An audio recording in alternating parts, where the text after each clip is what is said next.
विनायक दामोदर सावरकर यांच्याबद्दल काही तथ्य स्थापित करावीत आणि त्यांच्या नावाचा गैरवापर रोखण्यासाठी निर्देश द्यावेत अशी मागणी करणारी याचिका सर्वोच्च न्यायालयाने मंगळवारी फेटाळून लावली। भारताचे सरन्यायाधीश B.R. गवई आणि न्यायमूर्ती ऑगस्टिन जॉर्ज मसिह यांच्या खंडपीठाने ही याचिका फेटाळत याचिकाकर्त्यांची कोणतेही मूलभूत अधिकार या प्रकरणात प्रभावित होत नाहीत असे स्पष्ट केले। त्यामुळे न्यायालयाने हस्तक्षेप न करण्याचा निर्णय घेतला। नेमके काय आहे हे प्रकरण आणि काय आहे अयोग्य वापर प्रतिबंधक कायदा जाणून घेऊयात। नमस्कार, मी योगेश आणि तुम्ही पाहताय ट्रेंडी गप्पा। सर्वप्रथम हे प्रकरण काय आहे हे समजून घेऊयात।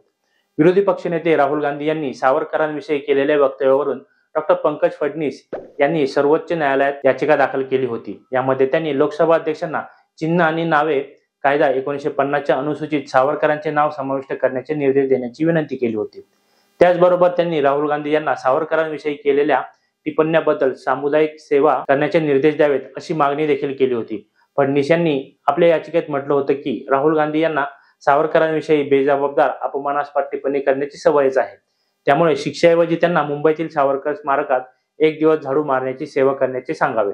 कोर्टात झालेल्या सुनावणीत डॉक्टर फडणवीस यांनी याचिकेच्या समर्थनार्थ सांगितले की ते अनेक वर्षापासून सावरकरांवरती संशोधन करत आहेत आणि सावरकरांविषयी चुकीचे बोलले जाणे थांबवण्यासाठी त्यांनी ही याचिका दाखल केली आहे। मात्र सरन्यायाधीशांनी विचारले, यामध्ये तुमच्या मूलभूत अधिकारांचे उल्लंघन कसे होते, आणि स्पष्टपणे सांगितले की या याचिकांमध्ये आम्ही हस्तक्षेप करू शकत नाही। त्यामुळे याचिका फेटाळण्यात आली। 1950 चा प्रतीके आणि नावे कायदा काय सांगतो? या प्रकरणात चिन्ह आणि नावे कायदा 1950 काय आहे हे पाहूयात। या कायद्याचा उद्देश हा आहे की काही विशिष्ट राष्ट्रीय किंवा ऐतिहासिक महत्त्वाच्या नावांचा आणि प्रतीकांचा व्यावसायिक, राजकीय किंवा अपमानास्पद वापर होऊ नये। या कायद्याच्या अनुसूचित ज्या नावांचा आणि चिन्हांचा समावेश करण्यात आला आहे त्यांचा वापर कोणत्याही व्यावसायिक हेतूसाठी करता येत नाही। यामध्ये भारताचा राष्ट्रध्वज, राष्ट्रपतींचे नाव, गांधी नेहरू यांचे फोटो, छत्रपती शिवाजी महाराजांचे नाव आणि प्रतिमा तसेच भारत सरकारचे अधिकृत प्रतीक यांचा समावेश आहे।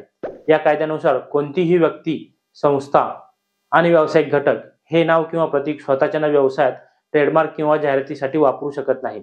अगदी कोणत्याही उत्पादनांवरती पेटंट घेताना जर शीर्षकात असे नाव किंवा प्रतीक आले तर त्याची नोंदणी होऊ शकत नाही। या कायद्याचे उल्लंघन केल्यास संबंधित व्यक्तीला 500 रुपयांपर्यंत दंड होऊ शकतो। आता पाहूयात या अनुसूचित नमूद केलेली नावे आणि प्रतीके कोणती आहेत ती। कायद्यानुसार संयुक्त राष्ट्रांचे नाव व त्यांचे प्रतीक, जागतिक आरोग्य संघटनेचे नाव आणि त्यांचा शिक्का, भारताचा राष्ट्रध्वज व भारत सरकारचे अधिकृत शिक्का यांचा व्यावसायिक वापर करण्यास मनाई आहे। राष्ट्रपतींचे नाव, प्रतीक किंवा शिक्का तसेच राष्ट्रपती भवनाचा फोटोही या कायद्यात समाविष्ट करण्यात आलेला आहे। याशिवाय काही स्वातंत्र्य सैनिक आणि ऐतिहासिक व्यक्ती, महात्मा गांधी यांचे नाव आणि त्यांचा फोटो, इंदिरा गांधी यांचे नाव आणि त्यांचा फोटो, छत्रपती शिवाजी महाराजांचे नाव आणि त्यांचा फोटो आणि भारताचे पंतप्रधान यांचे नाव आणि त्यांचा फोटो अनुसूचित समाविष्ट करण्यात आलेला आहे। तसेच केंद्र सरकारकडून वेळोवेळी दिली जाणारी पदके, बॅज किंवा गौरवचिन्हे यांचाही यादीत समाविष्ट करण्यात आलेला आहे। या वादाची पार्श्वभूमी पाहण्यासारखी आहे। 17 नोव्हेंबर 2022 रोजी अकोला जिल्ह्यात भारत जोडो यात्रेदरम्यान राहुल गांधी यांनी एका सभेत सावरकरांविषयी वादग्रस्त टिप्पणी केली होती। त्यांनी माध्यमांसमोर एक पत्र दाखवत दावा केला होता की सावरकरांनी इंग्रजांना पत्र लिहून माफी मागितली होती आणि इंग्रजांचे सेवक राहण्याची तयारी दर्शवली होती। यामुळे ते गांधी, नेहरू आणि पटेल यांच्याशी प्रतारणा करत असल्याचा आरोप राहुल गांधींनी केला होता।